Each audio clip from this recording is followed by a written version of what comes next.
And finally, da, da, da, da, da, da, da, da, da, it's another edition of the Alivast Orcale.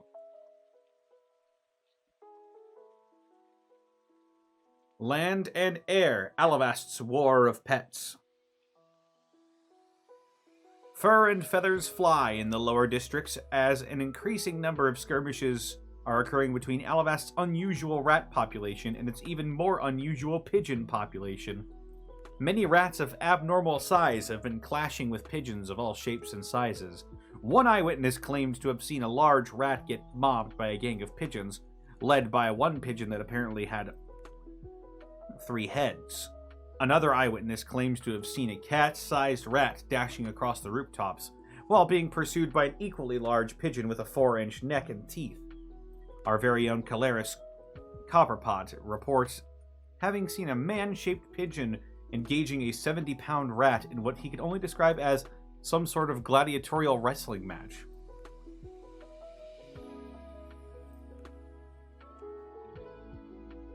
While Alivastians are no strangers to unusual occurrences, this sudden eruption of rodent versus fowl warfare has surprised even some of Alivast's most veteran citizenry. No one yet knows where these rodents of unusual size came from, or why they've decided to now clash with Alivast's resident bizarre pigeon population.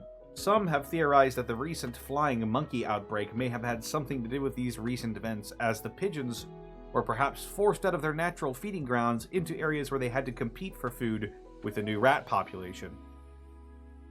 Some others have speculated that perhaps it was the other way around, that the mayhem left by the monkeys drew the rats to the surface as a plethora of spilled food items and monkey feces provided ample new food sources for the rats on the streets. Regardless, it seems now that the rats and the pigeons are in direct competition with each other over food and territory. Pigeons are not overly aggressive by nature, at least not compared to rats. It is not, however, unreasonable for pigeons to defend themselves, especially when all these rats, for being such butts about it, said one individual working on the lower Druidic district. Others, though, have had different opinions. Hey, rats gotta eat, man. And it's not fair that those featherballs to hog all the good scraps, says one goblin waitress working at the Sweet Dragon, a tavern in the lower districts. A vast majority, though, feel that this war between pests has gone on for long enough.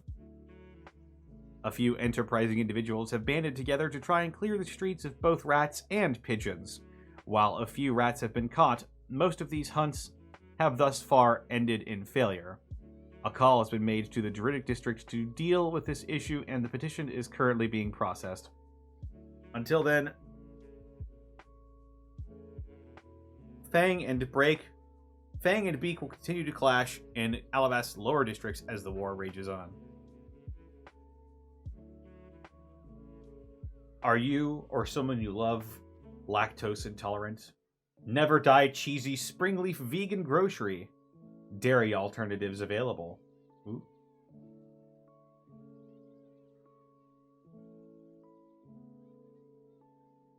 Coming soon, the first book by legendary hero Sir Remus Corbeau, Living for Dummies. Brought to you by the fine people of Bull's Basket. Pre-order at your nearest bookstalls. Ooh. There we go.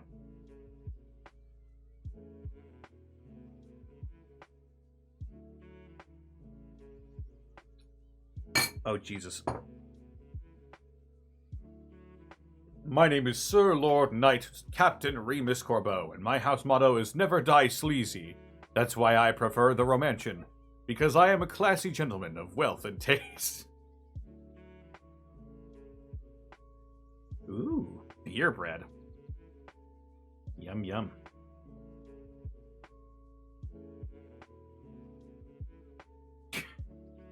Okay, I'm gonna find all these ads. Behringer and Sons Roofing. Keep out the elements of wind and water. Favored by some of the finest Alivastian nobility. Never die breezy.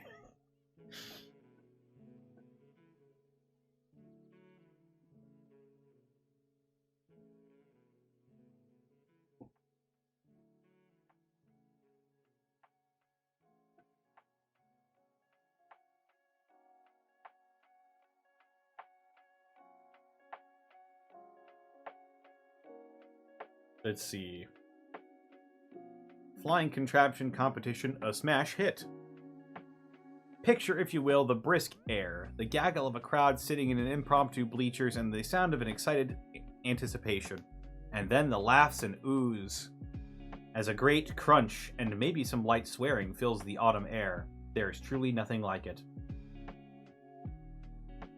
Mostly because the city banned this competition from happening inside city limits over a year ago, thanks to a tidy 2,500 gold property damage fine.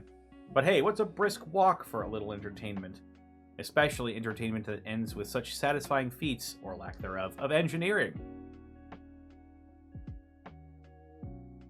The idea is this, as laid out by the Orcale clergy who organized the event. Flight is merely mechanical in nature. You only have the creativity to make a contraption that will bring you up to where the birds fly. And so they have organized a competition where contestants have come with all manner of ridiculous mechanical doodads and machinery designed to take to the air. The rules are simple. No magic must aid it to fly. There must be a seat. And they all march one by one to a 30-foot cliff in the hills due south of the city, where they then pilot their vehicle off said cliff and, with any luck, take wing. The contestant who goes the farthest is declared the winner, with plenty of smaller prizes for individual aesthetics given out by clergy judges. It was a well-attended event this year, thanks to an influx of new families in the city and returned soldiers, and, of course, the sheer audacity of the event, usually followed by the deeply predictable, but no less entertaining spectacle of all but maybe 3 of these contraptions failing spectacularly and then learning a harsh lesson in gravity. The kids love watching the crashes, mostly, said one Emirin Shimmerbow, a spectator. Everybody does, really. We all see one of those machines in the lineup, period, and we think, oh, that's the one. And some people do prop bets on them. I never have, though. Betting against gravity? That seems like such a silly thing to do, but if you don't think Featherlight Frail isn't going the distance, you're okay with losing money. I think it's a good way for honest craftsmen like me to do something that isn't related to the city or repairs or an order, explained one Crab's Legs Bardabel, a woodworker from the Middle District who's entering the competition for the first time. The clergy offers a cash prize and a nice trinket for the winner, and I need a win after sawing my wife's breadboard in half. So I figured, why not give it a try? Even if I don't go the furthest, there's prizes for how it holds up after falling. So I figure Bronze Betty ought to hold up well. Bronze Betty, which was a little more than 200 pounds, bronze ballista, with a pair of wings propelled by fireworks, finished 8th, but did indeed win the prize for sturdiness.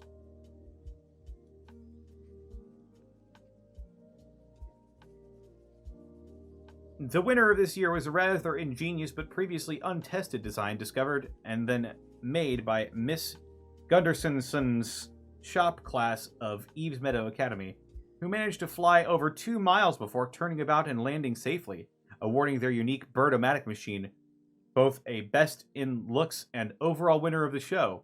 All they had to say, through smiles as wide as their faces, "Praise Ariara! We're going to win all the awards next year, just try and stop us." Clearly, when it comes to competition in Alivast, the sky may not even be the limit anymore. And finally, we have the letters to the Lady of Liverosia. Note, the Alivast Oracle newspaper is now legally obligated to inform the readers, the contestants of the latest of the Lady of Liverosia do not consist of religious, financial, or legal advice. Dear lady, I've been at a loss for how to proceed. My father is a powerful man, as his daughter, there is an expectation that I will marry someone important and cement a connection to our family. Fortunately, he's looking out for me and he's trying to protect me from some less than adequate suitors, but he goes a bit overboard and keeps suggesting guys I barely know. I got lucky the last time he did this. The guys he suggested all politely refused. It wouldn't be so bad except the one that I'm kind of interested in also refused. I mean, yeah, it was out of the blue when Dad raised the issue, but I kind of wanted him to at least entertain the idea a little. It would be nice to feel wanted by someone who isn't a blowhard dork. I have his address. Should I write him? Signed, Blue Maiden. Dear Blue Maiden, I love you. Sometimes parents can be a little too helpful with our love lives. I agree. It is really lovely when someone expresses interest, even if they're a stranger. Being seen as a desirable partner can be very validating, even if the idea of an arranged marriage may not be your cup of tea. It sounds like your dad's heart is in the right place, though. Like a lot of dads, he might bungle how he shows his affection for you. The fact he's trying to keep the undesirables at bay by looking for a better match shows that he's at least trying, and it sounds like he might have stumbled onto someone you want to get to know better. Write that letter. It can't hurt to open a line of communication. By building links with others, we can strengthen ourselves.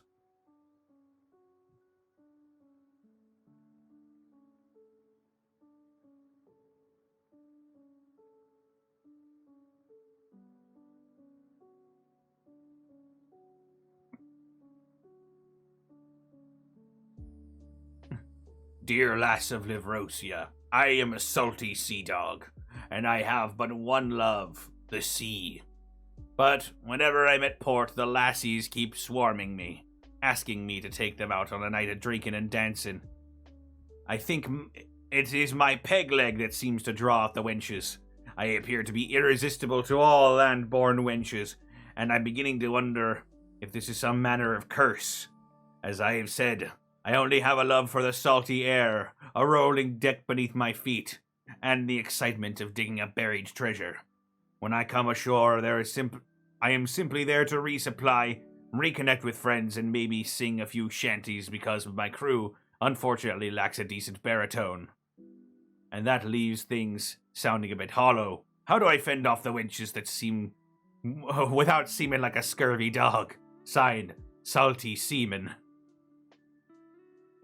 Dear Salty, I love you. It's always uncomfortable when people approach you looking for relationships when you're not interested. It isn't necessarily a bad thing if you're not interested. Some folks just don't really feel the need, and that's not out of the ordinary. It might be you're just not in the right place in your life, or perhaps you haven't met the right person that shivers your timbers. Or maybe you don't need to. Don't feel like you have to pair up just to meet expectations. You can simply keep on your business and don't let others define how you want to socialize in your time on land. If you meet people who are interested in company, you could always point them in the direction of a friend who might appreciate them or simply refuse in a polite and firm manner.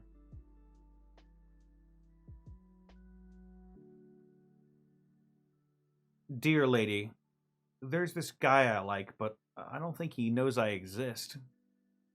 We come from totally different worlds. I'm just a common girl who came to Alivast with her family a couple years ago. It's the biggest city I've ever seen, and